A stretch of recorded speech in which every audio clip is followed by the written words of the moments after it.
اعوذ باللہ من الشیطان الرجیم بسم اللہ الرحمن الرحیم۔ ہم بات کرتے ہیں آج یہ راہ سلوک کسے کہتے ہیں، یہ سالک کیا ہوتا ہے۔ یہ سلوک، سالک اور پھر راہ سلوک، یہ تصوف میں ایک اصطلاح استعمال کی جاتی ہے۔ جو بھی صوفی ہے یا جو بھی اللہ کی راہ پہ چل رہا ہے اسے سالک کہا جاتا ہے۔ اب یہ ہم نے کبھی اس کے بارے میں تفکر نہیں کیا، غور نہیں کیا، اور یہ سمجھا کہ یہ کوئی ایک خاص حیت، کوئی خاص شکل و شباہت بنانے کا عمل جو ہے اس کا نام ہے کہ وہ سالک بن گیا تو وہ سلوک کی راہوں پہ چل رہا ہے۔ اور یہ اصل میں ہے کیا؟ اب میں آپ کو متوجہ کرنے کے لیے عرض کرتا ہوں کہ جب ہم کسی سے یہ شکوہ کرتے ہیں کہ اس نے میرے ساتھ اچھا سلوک نہیں کیا تو اصل میں کیا ہو رہا ہے؟ کیا وہ سالک ہے جو سلوک کر رہے ہیں؟ یعنی سالک اور سلوک، یہ سلوک ہم عام زبان میں جب استعمال کرتے ہیں تو اس کا مطلب رویہ لیتے ہیں، ایٹیچیوڈ لیتے ہیں۔ تو اصل میں راہ سلوک کیا ہے؟ اب میں آپ کو اس کا خلاصہ عرض کر دیتا ہوں، پھر اس کی شرح بیان کر دیتا ہوں۔ جب آپ اپنے رویوں کو اس طرح درست کرتے ہیں کہ وہ اللہ کے کہے کے مطابق ہوتے چلے جائیں تو یہ راہ سلوک ہو گئی۔ اب جو راہ سلوک پہ چلنے والے لوگ ہیں وہ کیا کر رہے ہیں؟ بیسیکلی ان کو یہ کہا جاتا ہے کہ قرآن اور اسوہ حسنہ، دو چیزیں، قرآن اور اسوہ حسنہ، یعنی حضور علیہ الصلوۃ والسلام کا طریقہ یا ان کی طرز فکر کو اپنانا جو ہے یہ ہے راہ سلوک۔ اب یہ عام فہم نہیں ہے، لوگ اس کو پتہ نہیں کیوں سن کے بھی نہیں سمجھ پا رہے، تو اس کی وضاحت کے لیے یہ میں دو چار باتیں عرض کر رہا ہوں۔ اب اس کے اگر آپ غور کریں، قرآن میں پورے جو مدارج بتائے گئے ہیں وہ ہیں 7 درجے ہیں آپ کے اس راہ سلوک کے۔ کیا؟ اب کفر، پھر منافقت، پھر شرک، پھر کذب، پھر مسلم، پھر مومن، اور آخری لفظ ہے عبد۔ یہ 7 لفظوں کو اگر ہم پراپرلی ڈی سائفر کر لیں، یعنی اس کو سمجھنے کا ایک اینگل عرض کر رہا ہوں، یہ نہیں کہ جو میں کہہ رہا ہوں وہی آپ اسے حتمی سمجھیں۔ اب دیکھیں کفر کسے کہتے ہیں؟ ہمارے ہاں قرآن میں جو تراجم میں یا تفاسیر میں بتایا گیا انکار کرنے والے، اس پہ پوری سورہ کافرون بھی ہے۔ انکار کرنے والے سے کیا مراد ہے؟ اب ابو جہل کی مثال لیں کہ آپ اسے کافر ڈکلیئر کرتے ہیں، یعنی کہ وہ ہے کافر، تو اس کو کافر کس بنیاد پہ کہا جا رہا ہے؟ کیونکہ وہ کیا کہتا تھا؟ وہ حضور علیہ الصلوۃ والسلام کی تعلیمات کو ایگری نہیں کرتا تھا، اور وہ یہ کہتا تھا کہ میں جو کہہ رہا ہوں اگر وہ صحیح ہے، اگر میں نے آپ کی بات مان لی، اگر میں نے آپ کی یہ کہی ہوئی بات تسلیم کر لی تو میرا تو بڑا نقصان ہو جائے گا، میری تو ساری دکانداری ٹھپ ہو جائے گی۔ یعنی کفر اصل میں کیا ہوا؟ اپنی بات کرنا، اپنی مرضی کرنا اصل کفر ہوا۔ کیونکہ آپ کسی دوسرے کی بات کیوں رد کرتے ہیں؟ کیونکہ آپ دوسرے کی بات کو تسلیم نہیں کر رہے۔ جب آپ کسی دوسرے کی بات کو تسلیم نہیں کرتے تو آپ اسے رد کر رہے ہیں نا، اس کا نام ہے کفر۔ اب کفر کیا ہوا کہ آپ نے کسی بھی بات کو جب رد کیا تو کس گراؤنڈ پہ رد کیا؟ یا تو یہ کہ وہ حقیقت کے خلاف ہے، یا یہ کہ بھئی میں نہیں مانتا، میری مصلحتیں مجھے آڑے آ رہی ہیں، مجھے مسئلے ہیں، اگر میں نے یہ بات مان لی تو میرا تو نقصان ہو جائے گا۔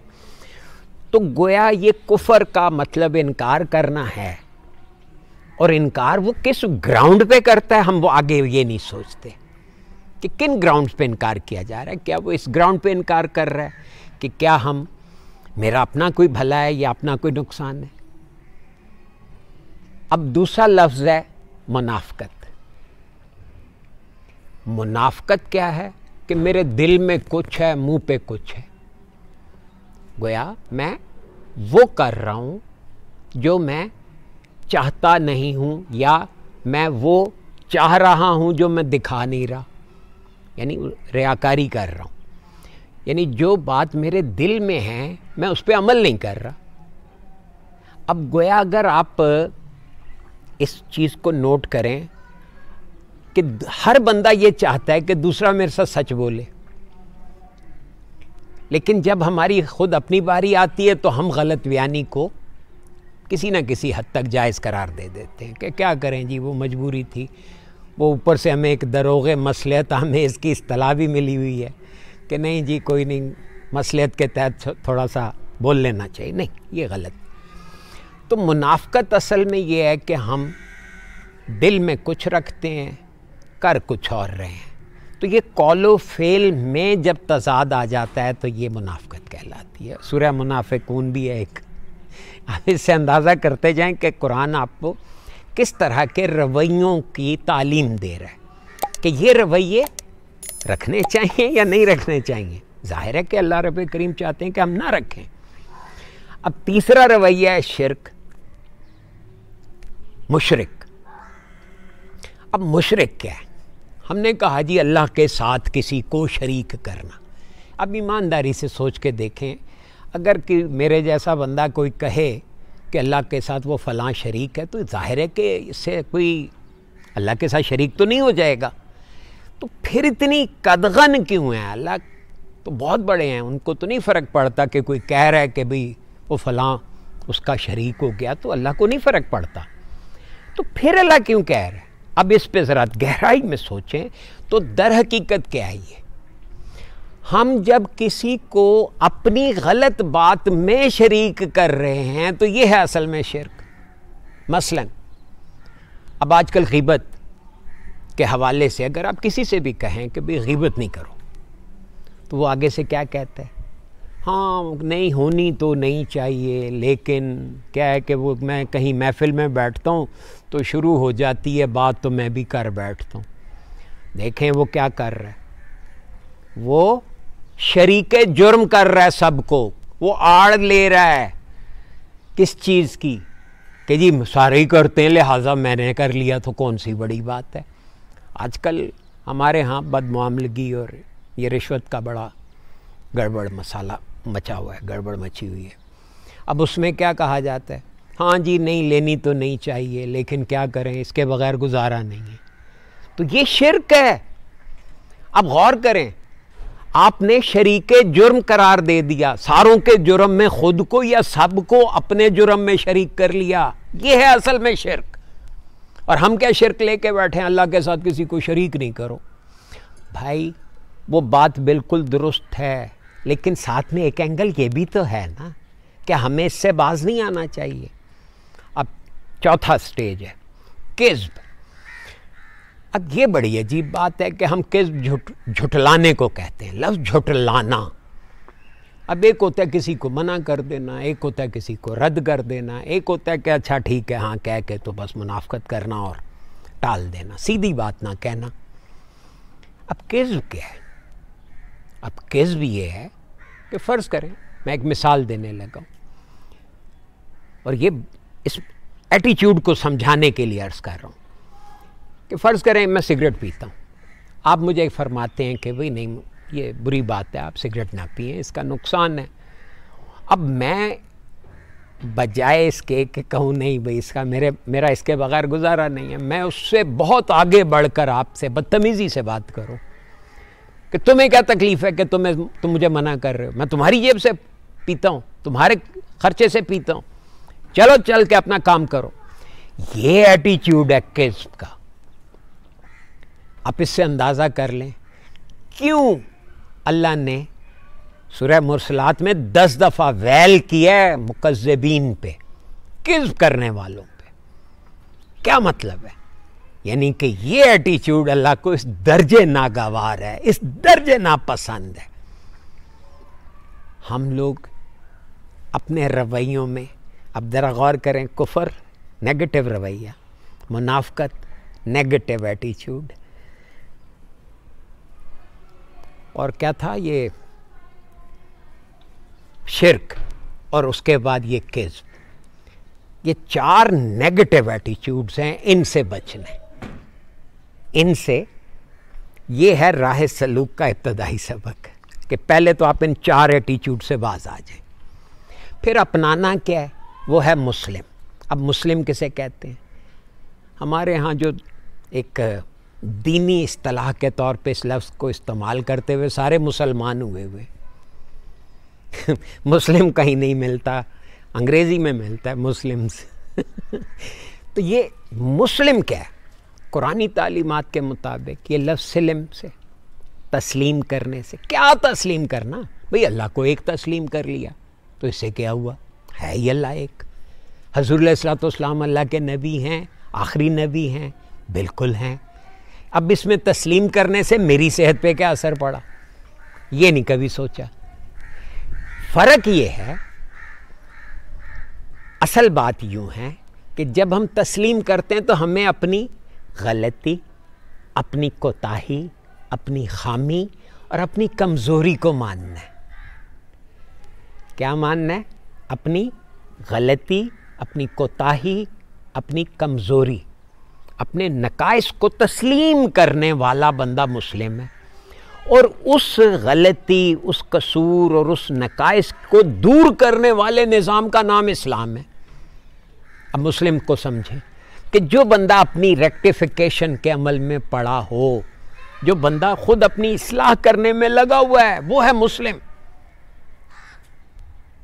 اور کس معیار پہ؟ جو اللہ کا دیا ہوا معیار، جسے اسلام کہتے ہیں۔